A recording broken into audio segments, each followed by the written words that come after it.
ओम शक्ति पराशक्ति।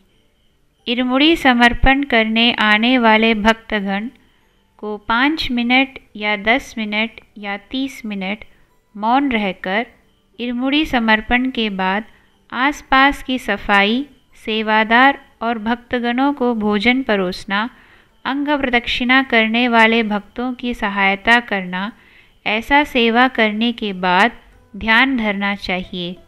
ध्यान समाप्त करने के बाद फिर स्नान कर अंग प्रदक्षिणा करनी चाहिए। ओम शक्ति पराशक्ति। गुरु के चरणों में शरण, श्री चरणों में शरण। मणिकुमार कैसे हो? घर में सब कुशल मंगल? तुम्हारे घर में कब शादी की दावत दे रहे हो? ऐसे मणिकुमार के एक दूर के रिश्तेदार ने जानकारी ली। मणिकुमार ने चलते चलते जवाब दिया, सब अच्छे ही हैं चाचा, जल्द ही होगी।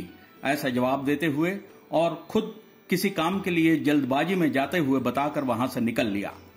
अगले दिन दिसंबर महीने की 12 तारीख शुक्रवार के दिन मेलमरवतुर सिद्ध पीठ के बाहर अम्मा आ गए क्या? ऐसे वहां खड़े शक्तियों से पूछते हुए उड़मिल पेट की शक्ति मणिकुमार और उनकी चचेरी बहन अंदर चलते चले गए। शक्ति मणिकुमार के बहनों के ब्याह के विषय में दिव्य वाक्य सुनने के लिए मणिकुमार और उसकी चचेरी दीदी अम्मा के सामने बैठे।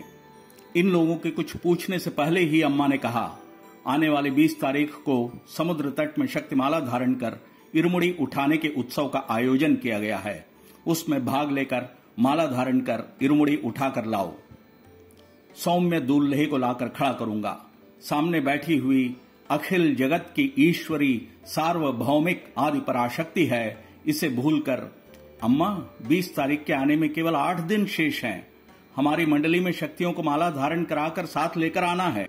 इसके अंदर समुद्र तट के उत्सव में कैसे आ सकते हैं मां? मणिकुमार ने प्रश्न दाग दिया।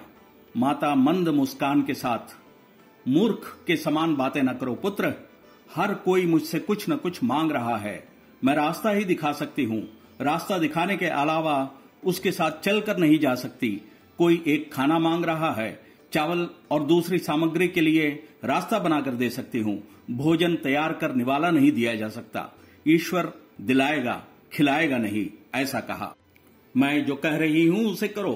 स्त्रियां जिनकी शादी में बाधा आ रही है, निसंतान दंपति, वे जिनके परिवार में क्लेश हैं, इन सबको समुद्री तट पर माला पहनकर आने के लिए कहो। अब उठो, ऐसा अम्मा ने कह दिया। जल्दी से शक्ति मणिकुमार ने अपनी मंडली के सारे शक्तिगणों को अम्मा के दिव्य वाक्य में दिए गए निर्देशों की विस्तृत जानकारी दे दी। उसके अनुसार दिसंबर 20 के दिन उसकी मंडली के अनेक लोग समुद्र तट पर शक्तिमाला पहनकर इरमुड़ी धारण किया।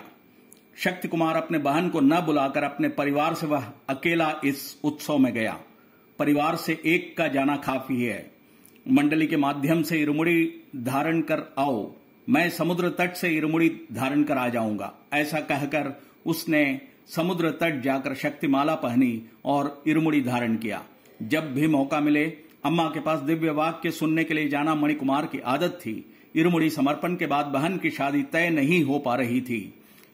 यह सोचकर पुनः अपने बहनों की शादी के सिलसिले में दिव्य वाक्य सुनने गया। तब अम्मा ने उससे कहा, हे पुत्र, गेरुआ पहनकर, कांवड़ उठाकर दारू पीने वाले ढोंगियों का जमाना है। यह कलयुग है। शादी में जल्दबाजी मत करो। समय को पक्व होने दो। अच्छे वर का इंतजाम करके दूंगी। और मणिकुमार कैसे समय पक्व होगा? इलाके के सारे लोग इन लड़कियों की कब शादी होगी ऐसी ठिठोली करते हुए पूछते हैं। उसे सुनकर जल्दबाजी में किसी के साथ अगर बंधन में बांध दोगे तो वासना के 60 दिन और मोह के 30 दिन के हिसाब से उसके बाद उसे मारकर गड्ढे या तालाब में फेंक देगा। इसलिए धैर्य के साथ रहो, ऐसा मां ने कहा। समय बीतता गया। शक्ति मणिकुमार 9 महीने बाद मरवतुर पहुंचे। उस समय उनकी मंडली की एक स्त्री वहां दिव्य वाक्य सुनने के लिए बैठी हुई थी। उस स्त्री ने मणिकुमार से कहा, शक्ति, इससे पहले मैंने दिव्य वाक्य नहीं सुना है। अम्मा तेजी से बोलेगी, मेरे साथ चलो।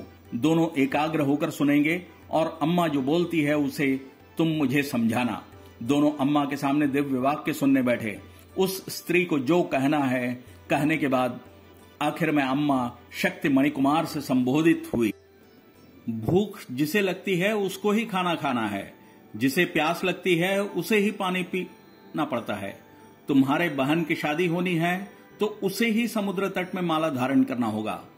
तुरंत मणिकुमार ने कहा, हे मां, उसने तो मंडली के माध्यम से माला धारण कर समर्पण किया। अम्मा, हे पुत्र, तुम्हारे पास मैंने क्या कहा? समुद्र तट पर माला धारण करने के लिए कहा था। पंचभूत तत्वों के संगम का स्थान है वह। हर एक के कर्म जनित दोष की समाप्ति के लिए उसको ही प्रयत्नशील होना होता है। मैं रास्ता ही दिखा सकता हूं, चलकर आना उनकी प्रयत्नशीलता पर निर्भर होता है, ऐसा अम्मा ने कहा। इसके बाद अम्मा के निर्देशानुसार समुद्र तट पर शक्तिमाला धारण कर इरुमुड़ी समर्पण करने के बाद उसकी चचेरी दीदी और सगी बहन दोनों को अच्छा सा वर मिला और शादियां संपन्न हुई। अरे बगैर सोचे कि तुम्हारी दीदी और छोटे बहनों की शादी करनी है, मंदिर, सेवा, अम्मा अम्मा, स्वामी स्वामी कर दौड़ते रहते हो। यह सब छोड़कर वर की खोज में लगो और अच्छा दूल्हा देखकर झटपट काम खत्म करो। चलो सोचो। ऐसी सब जी में आने वाले शब्दों के साथ देवता के अवहेलना करने वालों की एवं अन्य पड़ोसियों के मुंह में लगाम या ताला लग गया। अभी भी शक्ति मणिकुमार और उसकी बहनें सपरिवार अम्मा की सेवा के लिए आते रहते हैं। अम्मा अपने दिव्य वाक्य में हमें क्या करना है बताती है। हमें उसे उसी प्रकार से संपन्न करना चाहिए।